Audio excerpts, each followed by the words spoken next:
I recorded a whole video. Did I press record?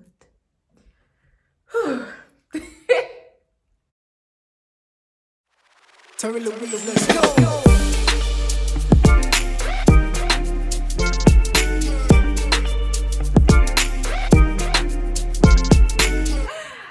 Hi guys, welcome back to my YouTube channel. My name is Terry Louise, but you know that already.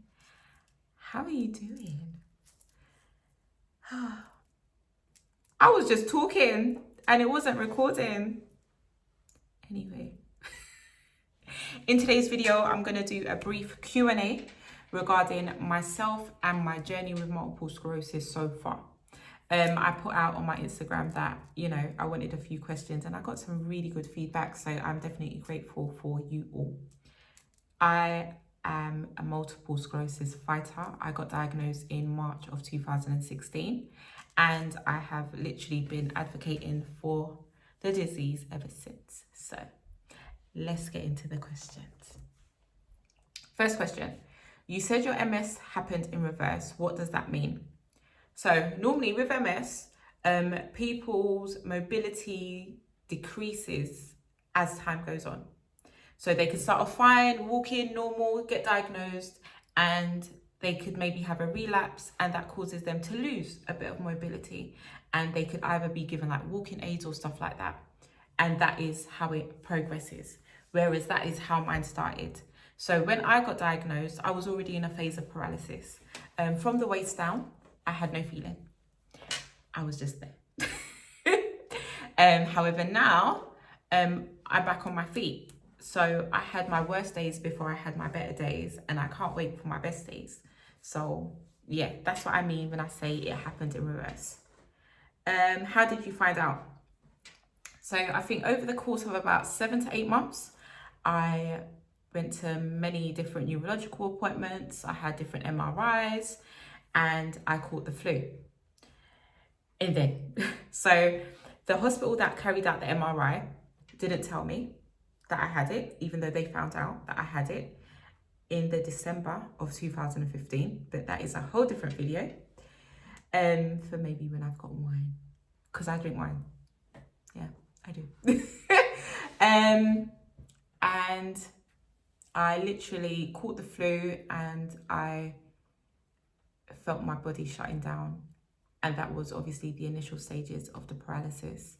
I got taken to A&E, and because of the findings on the MRI that was taken at the other hospital and also the symptoms that I presented on the day, it was all conclusive with the disease. And yeah, they just put it to paper basically. Next question, what have you found most challenging to date since you were diagnosed with multiple sclerosis? I would say the pain, purely because I am in pain 24 hours a day, 7 days a week. And it gets worse depending on the weather. So when it's cold outside or when it's raining, yeah, it's horrible.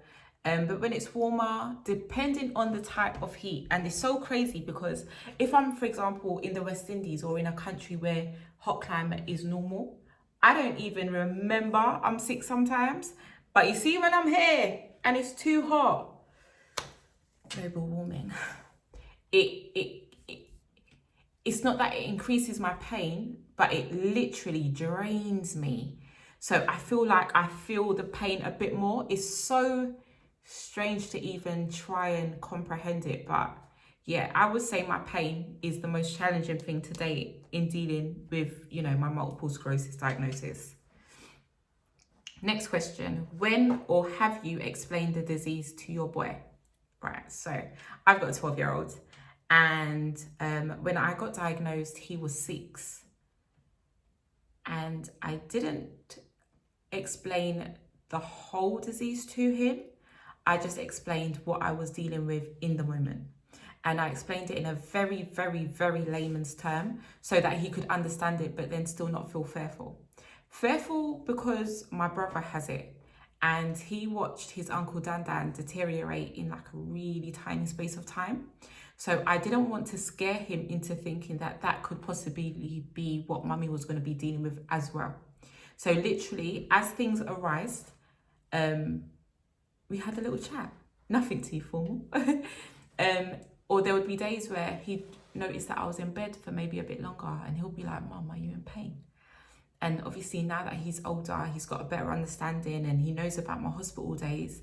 I don't dig too deep because he's still a child, but he definitely knows what's going on with me. I haven't hid it because I would hate to hide something from him and then the worst happens and he's completely oblivious. So we talk about it, maybe not how some people would want me to talk about it, but in my own little way, he understands what's going on with mummy, so it's good. Next question, what has been your hardest challenge? Okay, so a bit like the other question that I got asked, hardest challenge, 100% the pain.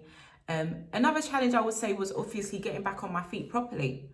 For months, I was in walking, when I did even get back on my feet, I was in walking and running trainers, just trying to get back my balance. Imagine going to a wedding, you got on your pretty dress, and when you look under the dress, you got on running trainers. That was me, because I was more bothered about my balance than looking good, because I knew that I was coming back for them. And you see the heels that I'm wearing now. But yeah, 100%. The pain, obviously, is spoken about previously, and I would say getting back on my feet, that was challenging because it was scary. Because you just never know, like, if your body is going to even accept what you're doing, to be like, okay, cool, you're doing this, you're making an effort, let me make an effort too, and maybe get your toe moving. You just never know. It's so crazy, but I'm grateful for the bad days, and I'm grateful for the good days, and I'm grateful for where I am now. Next question. How did you process your diagnosis? I'm still confused. So I'm guessing that this question is coming from maybe newly diagnosed warrior. And I'll tell you this now. You will hear MS warrior and MS fighter before you hear MS sufferer come out of my mouth, because we ain't suffering. If anything, we're fighting this disease. And because we are warriors, because we are able to go against it and to battle with it, for us to even... for us to even wake up in the morning and not know how we're going to be and if our legs are going to work. We go to battle every day. So we are warriors and we are fighters and never sufferers. But how did I process it? Honestly, I don't feel like I did in the moment. So I got misdiagnosed at least 4 times before getting my real diagnosis. So when I did get my real diagnosis, I was like, okay, cool. What now? And I remember the specialist being like, did you hear what I just said? And I was like, yeah, did you hear what I just said? Like, what now? The time of processing maybe came when my appointments became more. And I was having to be in the hospital a hell of a lot more. And even when I had to choose the medication that I wanted to take and sign for the medication that I wanted to take. So imagine you're taking a medication that's supposed to make you feel better, which it does. I will say that. No, it's not that it makes me feel better. It gives my body time to heal, because it stops me from relapsing. However, I digress. You're taking a medication that's supposed to help you heal, and you have to sign for it. And by signing for it, it removes I wouldn't say it removes any care, but the hospital are no longer liable if anything negative happens to you based on the fact that you've signed for the medication.